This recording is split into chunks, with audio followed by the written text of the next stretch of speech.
So what's really going on with the United States and Greenland? I mean, what started out as this kind of bizarre idea from a real estate mogul has completely blown up into this massive geopolitical showdown in the Arctic. It's a huge deal, so let's get into it.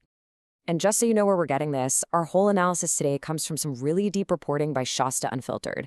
They've been all over this story, tracking every single move as things have gotten more and more intense. All right, so how on earth did we get to this point? Let's take a look at how Greenland went from being basically a joke to a top-tier national security issue. And it happened fast. And wow, the difference is it's night and day.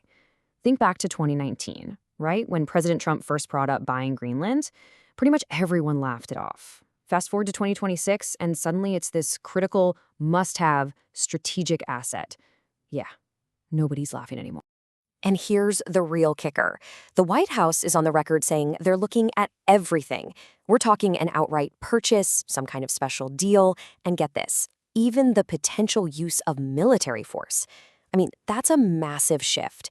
It shows the U.S. is absolutely ready to play hardball on this. So why all the rush? Why now? Well, it's all about what Greenland has become in the 21st century. It's the ultimate prize in this brand new global hotspot. The melting Arctic. Okay, so just look at how valuable this place is. First off, under all that ice, you've got a treasure trove of rare earth minerals, the stuff you absolutely need for advanced military tech. Getting those would be a game changer, breaking America's reliance on China. Then, as the ice melts, you get these new superhighways for shipping. And of course, its location. It's just perfect. The ideal spot for missile defense systems and for watching every move Russia and China make up there. And this is what really brings the military threat into focus. If Russia were to launch an ICBM at North America, the shortest, fastest route is straight over the North Pole and right over Greenland. I'm not exaggerating here. It is literally the front line for defending the continent. But you know what? It's not just about Russia anymore. Now you've got China in the mix. They call themselves a near-Arctic state, which is a whole thing.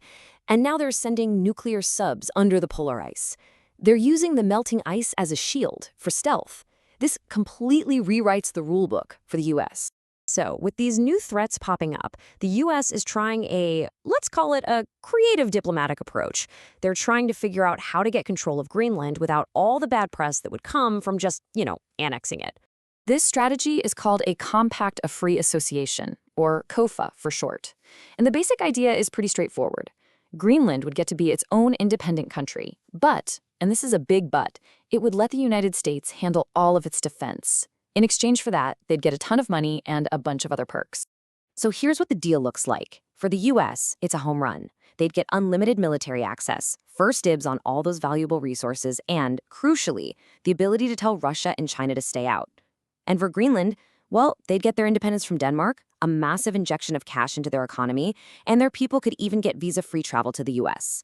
When you put it down on paper like that, it sounds like a win-win, right? Well, reality is a lot messier. The Prime Minister of Greenland, Jens Frederik Nielsen, has drawn a very clear line in the sand. His quote says it all. The territory is not for sale. That's about as direct as you can get. It shows there's serious official pushback against anything that even smells like a sale. Okay, to really get why the U.S. is being so aggressive about this, we have to pull the camera back a bit. This whole Greenland thing isn't just a one-off. It's a key piece of a much bigger, much more muscular U.S. foreign policy that's been taking shape. It all goes back to the old Monroe Doctrine. You remember that from history class, right? Back in 1823, it was a, hey, Europe, stay out of our hemisphere kind of deal. But this new 2026 version, people are calling it the Donroe Doctrine, is way different. It's not just a warning to stay out, it's a promise to actively kick rivals out. It's a much more hands-on, aggressive policy. And this isn't just talk either. We just saw this playbook in action. On January 3rd, 2026, U.S. troops went into Venezuela and ousted President Maduro. And the reason they gave? To get rid of Russian, Chinese, and Iranian influence. That set a huge dramatic precedent for what could come next.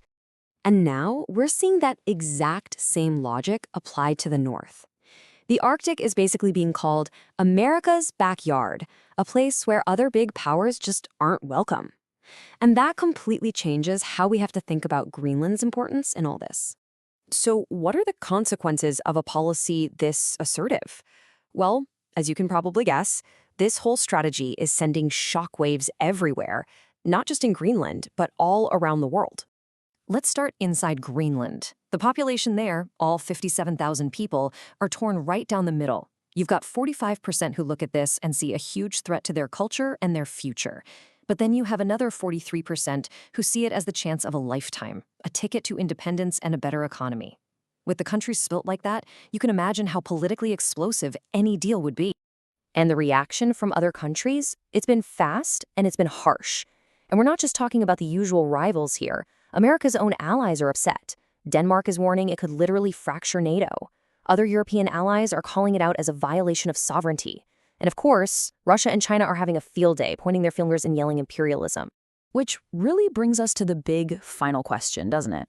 The ice up there is melting, and that's not just about the climate anymore. It's opening up a brand new chessboard for the world's great powers. And with tensions ratcheting up this high, you have to ask, are we watching the first moves of a brand new Cold War? Only this time, it might be fought over the frozen top of the world.